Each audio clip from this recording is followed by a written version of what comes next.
கர்த்தராகிய இயேசு கிறிஸ்துவின் நாமத்தில் உங்கள் யாவருக்கும் என் அன்பின் வாழ்த்துக்கள். இன்றைய தியானத்துக்கென்று தெரிந்து கொள்ளப்பட்ட வேத வசனங்கள் பிரசங்கியின் புஸ்தகம் 6வது அதிகாரம் 11 மற்றும் 12வது வசனத்தை வாசிக்கிறேன். மாயையை பெருக பண்ணுகிற அநேக விசேஷங்கள் உண்டாயிருக்கிறபடியால் அதனாலே மனுஷருக்கு பிரயோஜனம் என்ன? நிழலை போன்ற மாயையான தன் ஜீவ காலத்தை போக்கும் மனுஷனுக்கு இந்த ஜீவனில் நன்மை என்னதென்று அறிந்தவன் யார்? தனக்கு பின்பு சூரியனுக்கு கீழே சம்பவிக்கும் காரியம் என்னதென்று மனுஷனுக்கு அறிவிப்பவன் யார்? ஆம், எனக்கு அன்பார்ந்த சகோதர சகோதரிகளே, மாயையை பெருக பண்ணுகிற அநேக விசேஷங்கள் உண்டாயிருக்கிறது. இந்த நாட்களிலே நம்முடைய கண்கள் அதை இந்த நாட்களிலே பார்த்து கொண்டிருக்கிறது. டெக்னாலஜி பெருகிக்கொண்டே போகிறது. மனிதனுடைய அறிவு அது நாளுக்கு நாள் பெருகிக்கொண்டே போகிறது. அதே நேரத்தில் பிசாசானவன் உலகத்திலே காணப்படுகிற காட்சிகளை எல்லாம் வைத்து மனிதர்களை தேவ சமூகத்தை விட்டு பிரித்து விடும்படியாக, விசுவாசிகளை ஊழியர்களை தேவனை விட்டு பிரித்து விடும்படியாக அவன் இந்த கடைசி நாட்களிலே அதி தீவிரமாய் போராடி கொண்டிருக்கிறான், தந்திரமாய் செயல்பட்டு கொண்டிருக்கிறான். மாயையை பெருக பண்ணுகிற அநேக விசேஷங்கள் இந்த நாட்களிலே உண்டாயிருக்கிறதை நம் கண்கள் பார்க்கிறது.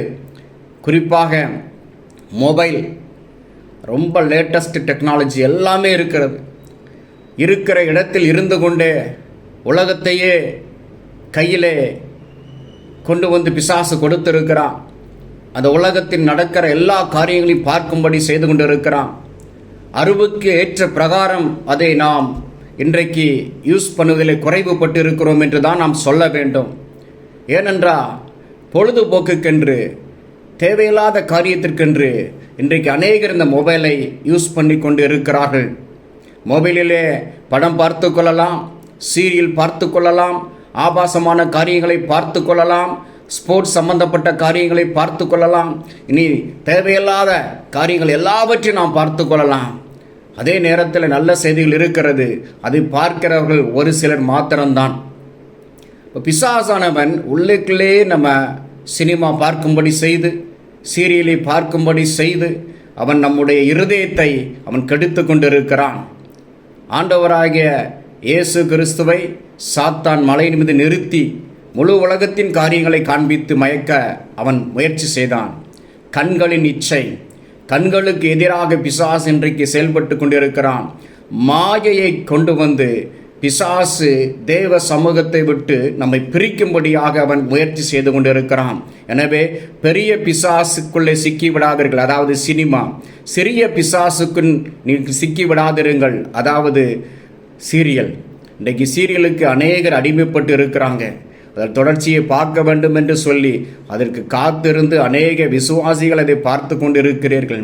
அது ஒரு மாயையான காரியம். பிரியமானவர்களே, அந்த வலைக்குள்ளே சிக்கி கொண்டு இருப்பீர்கள் என்று சொன்னால் தேவனுடைய கிருபையை பெற்று வெளியிலே வர முயற்சி செய்யுங்கள். You try to come out of that net of Satan.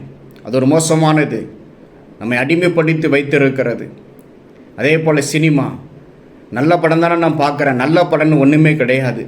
ஏதோ ஒரு நடந்த சம்பவம், சரித்திர படம், ஒரு வீரபாண்டிய கட்டபொம்மன் அந்த மாதிரி அந்த காலத்தில் காமிச்சாங்க.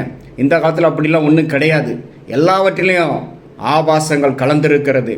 வேண்டாத டபுள் மீனிங்கில் உள்ள ஜோக்குகள் கலந்திருக்கிறது. நம்முடைய இருதயத்தை கரைப்படுத்துகிற காரியங்கள், தேவனை விட்டு நம்மை பிரிக்கிற காரியங்கள் அநேகம் இருக்கிறது. இன்றைக்கும் அநேக விசுவாசிகள் மொபைலில் ஜோக்குகளை பார்க்கிறோம் என்று சொல்லி தேவையில்லாததையெல்லாம் பார்த்து கொண்டு இருக்கிறார்கள். அதையெல்லாம் விட்டு விலகுங்கள் என்று ஆண்டவராகிய இயேசுவின் நாமத்தில் உங்களை நான் வேண்டி விரும்பி கேட்டுக்கொள்கிறேன். எந்த மாயைக்குள்ளும் சிக்கிக்கொள்ளாதிருங்கள்.